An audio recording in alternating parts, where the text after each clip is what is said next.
We project that Kenya will grow at 5.7% in 2013 and 6% in 2014.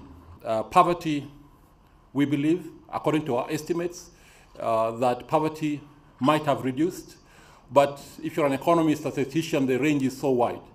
The range is wide. We suspect it has dropped from 47 to between 34 and 42. Not because that we don't know what it is. It's because the last survey was done almost 10 years ago, in 2005, 2006.